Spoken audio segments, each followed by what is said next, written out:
demandé l'argent ou les vaches. Jette-toi cette fois. Lorsqu'il s'est jeté, cette fois, il a été guéri. Il a commencé la repentance. Il a commencé à dire, j'amène les cadeaux, je vais donner à Élisée. Jusqu'à ce que Géasi est allé prendre cette histoire, il a eu la lèpre. Bien aimé dans le Seigneur, les voies de Dieu ne sont pas les nôtres. Ses pensées ne sont pas nos pensées. Parfois, il ne nous communique pas toutes choses. Mais nous sommes surpris, lorsque nous sommes en train d'avancer avec lui, nous nous retrouvons parfois, on nous chasse dans le travail. Nous retrouvons parfois, on nous voit comme des prisonniers. Quelque part, on se retrouve dans les chemins qui ne sont pas selon l'homme, qui est vraiment, c'est pas Dieu. Ça, c'est le diable. Et nous commençons à lier la sorcellerie, les liens de famille et de tous les hôtels, mais Dieu n'est pas là. Il a tracé cette voie. Nous, aujourd'hui, nous connaissons beaucoup sur l'histoire de Dieu. Les choses qu'on s'est dit, non, mais ces gens, ce sont mes ennemis, veulent arrêter mon destin. Mes frères m'ont jeté la citerne, mais j'ai échappé. Voilà, allez, au nom de Jésus, nous combattons à combattre. Non, non, non.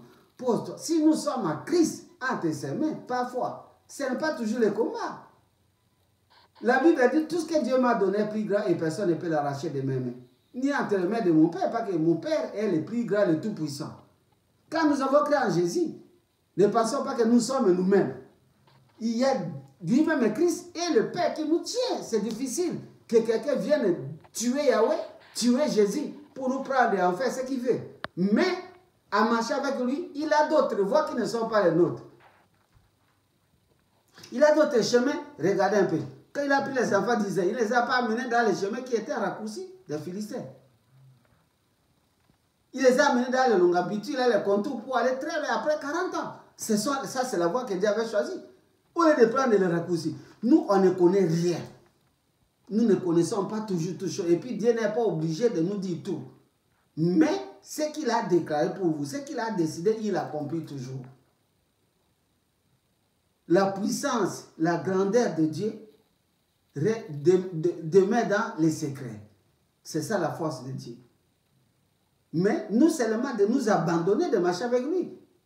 Nous verrons comment il va nous conduire. Si tu as eu déjà un message comme Joseph, que tu devenais ministre, marche dans la sainteté avec lui, tu vas voir. Peut-être on va t'arrêter, te mettre en prison. Regardez un peu Mandela. Il était aussi qui? Il était pris prisonnier pendant 27 ans. En prison. Mais avant de quitter la terre, Mandela était président en Afrique du Sud. Bien aimé d'ailleurs, reconnu. Donc, peut-être les gens ont jugé. Lui-même, lorsqu'il est sorti de la prison, il n'a pas condamné les Blancs. Il a dit pardonner les Blancs. Nous voulons travailler ensemble. Peut-être il a vu la révélation que tu passeras par la prison pour devenir président. Mais le vieux prisonnier de 27 ans. Donc, les voies de Dieu ne sont pas les nôtres. Quand tu sors là-bas, tu deviens chef, tu dis, vous avez montré quoi? Je vous disais que je vais dominer sur vous. Et maintenant, je vais vous montrer. Non. Pas que Dieu a permis peut-être que tu passes par là pour ton élévation. Si Joseph n'était pas parti de cette façon-là, est-ce que sa famille avait les moyens pour lui payer les avions? Peut-être il a permis de dire, ces gens n'ont rien. Laisse-moi bousculer, créer une route. C'est-à-dire qu'il soit vendu. En étant vendu, il sera vendu en Égypte entre les mains de quelqu'un qui est proche du roi, de Pharaon, de grand Pharaon. Et par là, il ira en prison. Par ces dons, je vais l'élever. Alléluia, bien-aimé. Ces voies ne sont pas les nôtres. Ces pensées ne sont pas nos pensées. C'est pourquoi il faut s'abandonner. Arrêtez de murmurer. Arrêtez de dire que Dieu est juste. Alléluia, bien-aimé. Je peux prendre un autre cas et bref, pour terminer. Ce deuxième cas, c'est le cas de notre bien-aimé. Lisez les versets que je vous ai donnés, j'ai résumé ce qu'il y a dans ces chapitres que je vous ai donnés. Nous allons lire le deuxième exemple et nous allons prier. Ce deuxième cas, c'est le cas de l'apôtre Paul. Je vous donne déjà les versets. Acte 9, 10 à 46. Deuxième cas. J'ai parlé de Joseph. Deuxième cas, c'est l'apôtre Paul. Acte 9, 10 à 46. Acte 26, 24 à 32. Acte 27, 39. 27, 9 à 39. Acte 8, 1 jusqu'à la fin. Alléluia, bien-aimé. Je répète. Acte 9, 10 à 46. Acte 26, 24 à 32. Acte 27, 9 jusqu'à 39, acte 28 jusqu'à la fin. Je vais lire seulement un texte. Et j'explique. Le reste, je vais faire le commentaire comme j'ai fait ici pour gagner aussi notre temps. Je lis dans le livre des Actes, au chapitre 9, pour la voix de Jésus. Actes, chapitre 9. Nous allons lire pour glorifier notre Seigneur et terminer pour la prière.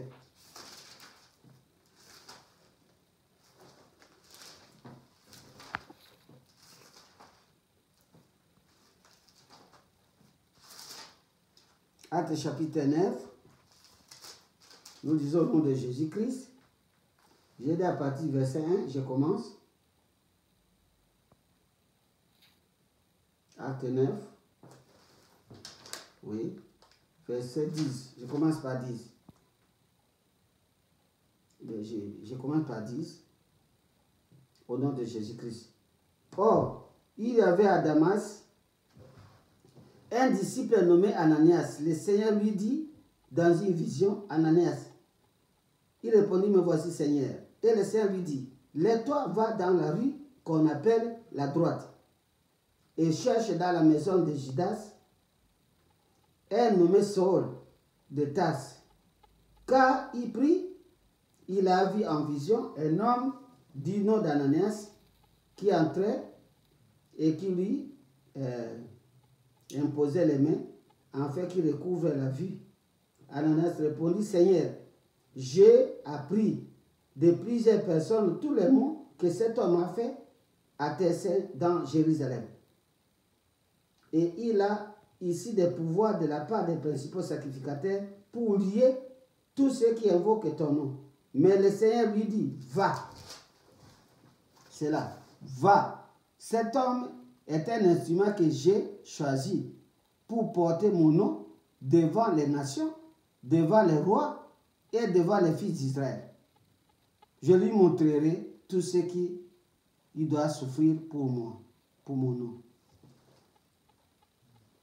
Ananias sortit et lorsqu'il fut arrivé dans la maison, il imposa les mains à Saül en disant, Saül mon frère, le Seigneur Jésus qui t'est apparu sur le chemin par lequel tu venais, m'a envoyé pour que tu recouvres la vie et que tu sois rempli du Saint-Esprit. Au même instant, il tomba de ses yeux comme les écailles et recouvra la vie. Il se leva et fut baptisé. Et après, il lui prit la nourriture et les forces se levèrent. Amen. Bien aimé, je m'arrête là.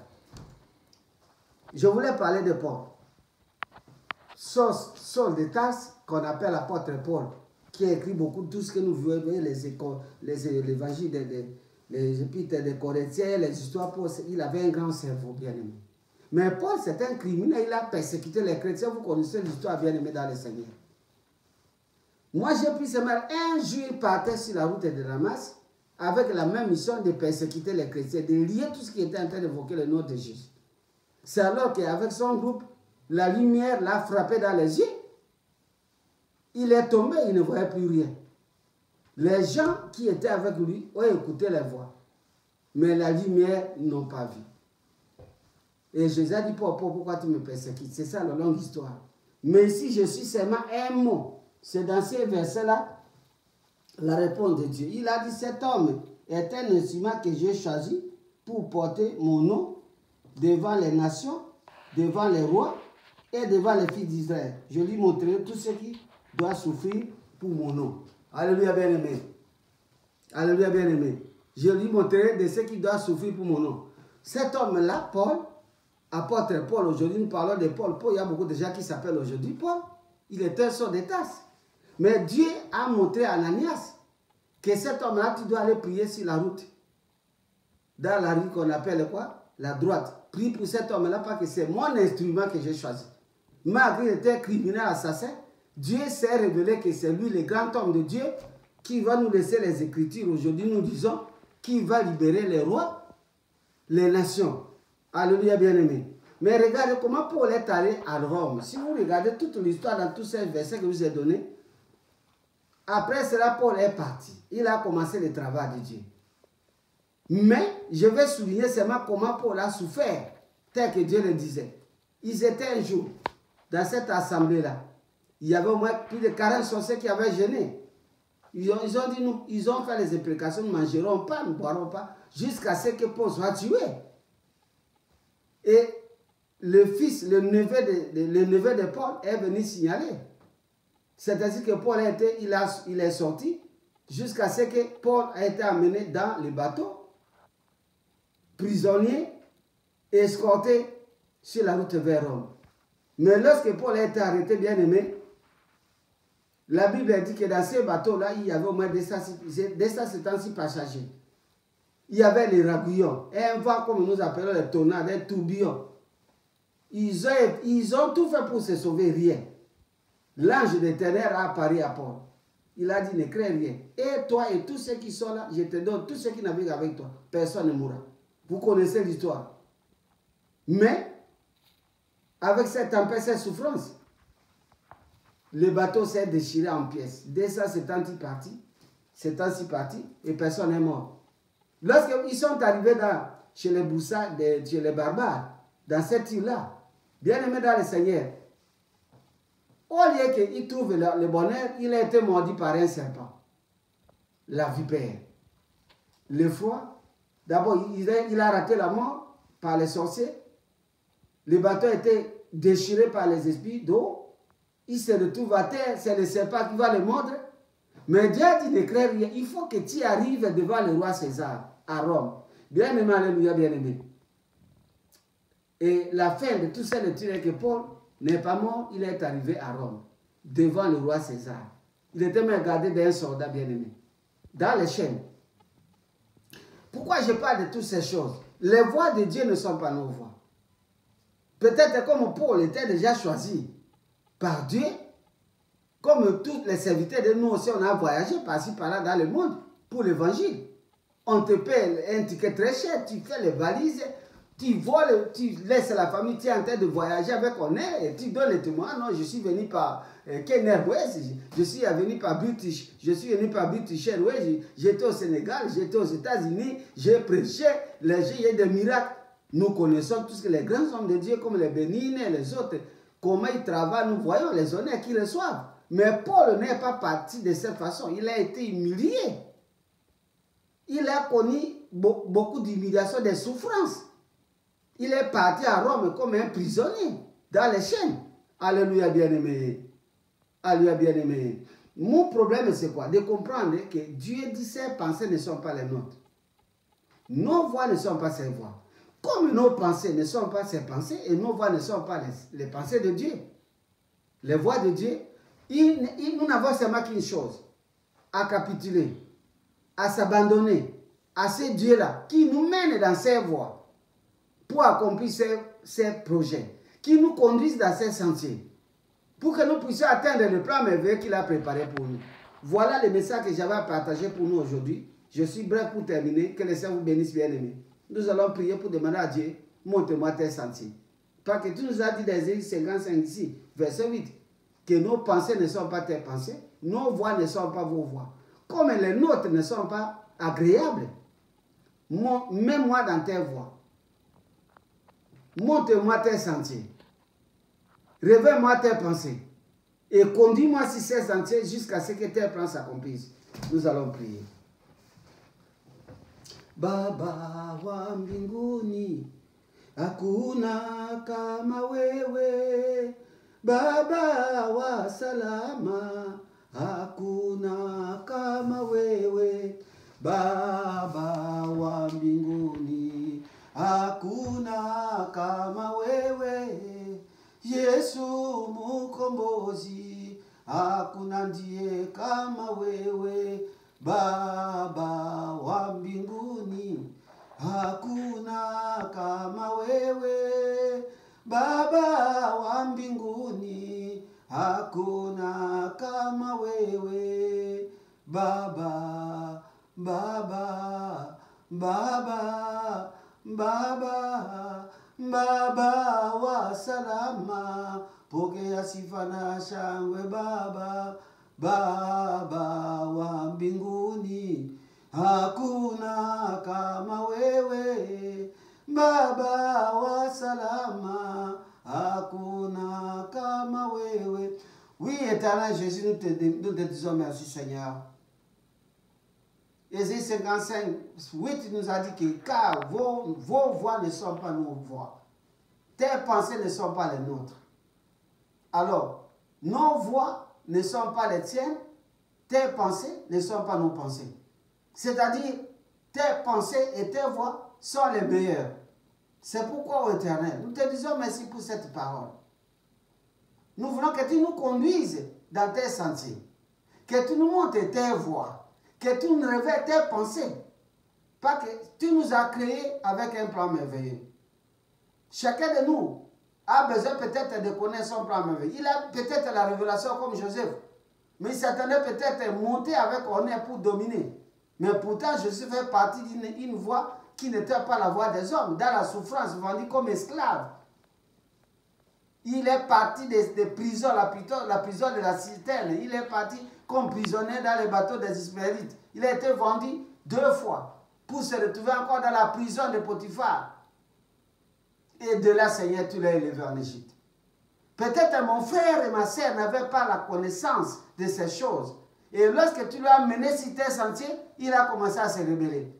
Nous nous rébellons parfois, pas que nous pensons que quand nous sommes venus chez toi, il faut que toutes choses soient merveilleuses comme les gens de ce monde. Oh, tu as tes propres voies que nous ignorons, Seigneur. Paul, tu l'as appris, tu l'as appelé, mais tu l'as dit qu'il va souffrir pour qu'il amène l'évangile dans les nations. Mais lorsque tu nous appelles et qu'il y a des souffrances sur notre route, nous renonçons. Éternel, pardonne-nous toutes les fois que nous n'avons pas compris. Nous n'avons pas connu tes voies, nous n'avons pas compris tes pensées. Et nous sommes perdus. Moi et mon frère, ma soeur qui me regardent. C'est pourquoi, Éternel, nous rentrons vers toi. Pour que tu nous montres maintenant tes voies. Pas que les nôtres, ce n'est pas tes voies. Nos pensées ne sont pas les tiennes. Pour que nous puissions triompher et avoir un témoignage, accomplir tes desseins, accomplir ton plan merveilleux dans notre vie, nous avons besoin que tu puisses nous révéler. Kumama wonkolo Yesu kumama kumama mwana na Nzambe kumama na yo kumama kolo Yesu kumama kumama mwana na Nzambe kumama na yembeli Yesu mobundi molonge mokonje lokumu pekembo ezongana lola kumama ya kumama kolo Yesu kumama kumama mwana na Nzambe kumama Yesu tolingi toyeba makanisi na Nzambe mokonje olakisa biso njera yelonga kumama nayo kumama kolo Yesu kumama kumama mwana na Nzambe kolo Yesu kumama mwana na Nzambe. Oui, Éternel des armées, je te remercie, je te rends grâce. Je te remercie parce que la révélation est notre bénédiction. Je sais qu'il y a mon frère, il y a ma sœur qui se posaient des questions. Et parfois il disait, mais Dieu ne m'a jamais révélé, c'était le mensonge. Parce que si Dieu avait révélé, pourquoi il me fait passer par ce chemin? Oh Dieu, nous avons demandé pardon. À partir d'aujourd'hui, que ce soit même pour nos enfants, Seigneur, que ce soit même pour nous-mêmes, nos familles, parfois des choses arrivent. Nous avons eu des révélations, nous avons eu des prophéties de Dieu, comme Joseph. Mais Seigneur, lorsque la persécution, lorsque parfois, même pas la persécution, mais nous entrons dans un chemin qui n'est pas le nôtre, qui est le tien, nous nous sortons parfois en se révélant, en disant ça, c'est pas Dieu. Nous nous repentons, éternel Dieu. Nous voulons que tu nous conduises dans tes sentiers propres et que tu nous révèles tes pensées. Et que lorsque nous arriverons au bon port. Lorsque nous allons triompher. Lorsque ce que tu as dit va s'accomplir, nous reviendrons pour t'adorer et témoigner ta fidélité. J'ai béni mon frère, ma soeur qui a suivi ces paroles. Au nom de Jésus-Christ. Amen. Que Dieu vous bénisse, mon frère et ma soeur. Merci beaucoup.